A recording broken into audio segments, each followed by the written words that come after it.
Hey everyone, welcome to the legendary arcade stick series. Today I am here with the Virtua Stick High Grade for the PlayStation 3. It's the last of the Virtua Stick series and an amazing stick, so let's get into it. Fight!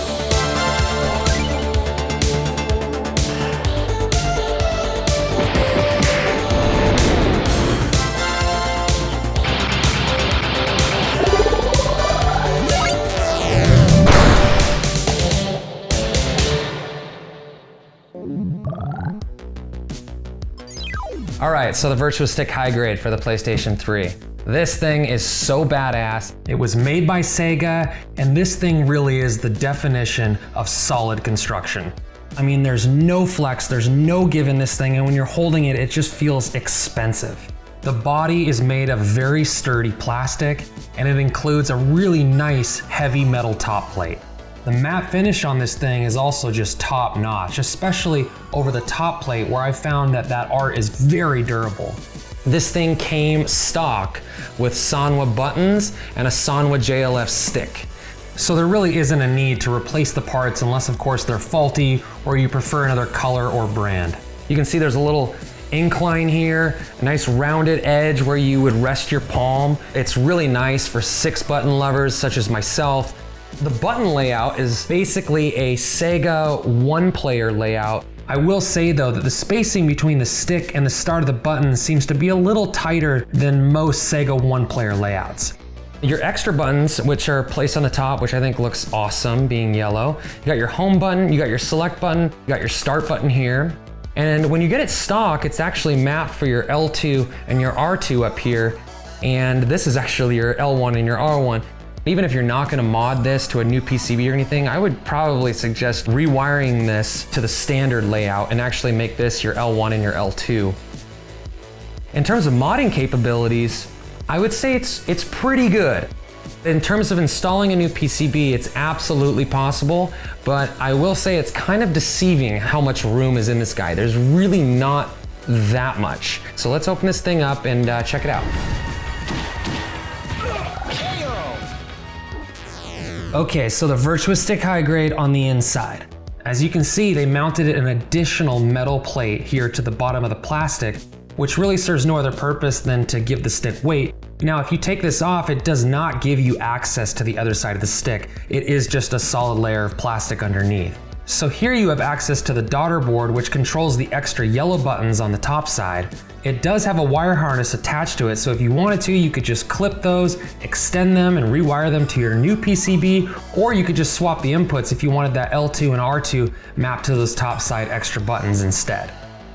This stick does come stock with a USB cable. It just hangs loose. There's no USB compartment. So for people who want a quick disconnect method, you can go two different ways. You can either install a USB NuTrick, which requires you drilling a 24mm hole, or in this case, what I did was I just picked up a USB pass-through cable off of Amazon really cheap and just wedged it inside of the sticks where those plastic standoffs were that the original cable used to wrap around. And I think it holds really well, especially with a little bit of glue, and that way you can put it back to stock if you like. Either way, you have options. So to get to the front panel, as you can see here, it has what looks really nice. I mean, these carriage bolts here, because they're nice and rounded. While I love those, they're kind of a pain in the ass to get off.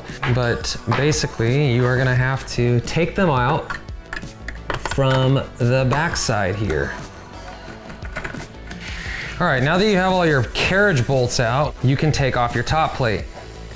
I have my universal fight board sitting right there, and it's kind of by where the buttons lay down. It's kind of deceiving that there's not a lot of space in there because you can see that it's solid plastic where the home button, the L2 and the R2 are and all that stuff, so there's no room there. There's no real room to tuck on the sides.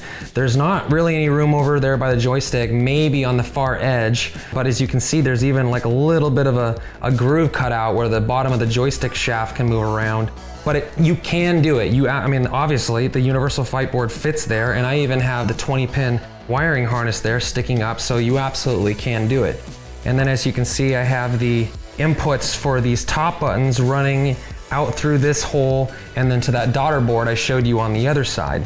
And I rewired it so that it has more of a default button layout of like the standard Street Fighter layout, and made this the L1 and the L2. And it's really well designed here on the inside. It's just that, you know, it's gonna get a little tight, but you can do it. And obviously I was a little sloppy, but again, as you know, I don't really care that much in terms of cable management, unless of course you can see them, or if it affects gameplay or anything like that. Now this does come stock with a PS3 PCB, obviously, but it's worth mentioning that they did have a lot of problems with this PCB. In fact, they did numerous revisions of this stick to try and fix it because it had input issues. And it was marked with letters on the very back of the stick, signifying what version it was. But in all honesty, I don't think they really ever fixed it completely. And not to mention, the PS3 PCB alone is very limiting, so I highly recommend modding this thing with a new PCB, either with the Brook Retro board or with the Brook Universal Fight board, both of which give you PS3 functionality, and that way you can have many more systems you can use this awesome stick for. This is where you fall down! Okay guys, so that was the Virtua Stick High Grade. What an amazing stick. The thing is just quality through and through. All Sanwa parts, your extra buttons up here. Thing is built like a tank. And you know what? It's very easy to mod, and when you do so, you can do it really clean. You know, use this for your PlayStation 4, or maybe even your old school games. And for the Virtua Stick High Grade being the last in the Virtua Stick series, I mean, that's a hell of a way to go out because this thing really kicks ass. With that, guys, it's not the only legendary arcade stick out there. There's so many more to talk about, so check out our other videos, and I'll see you next time.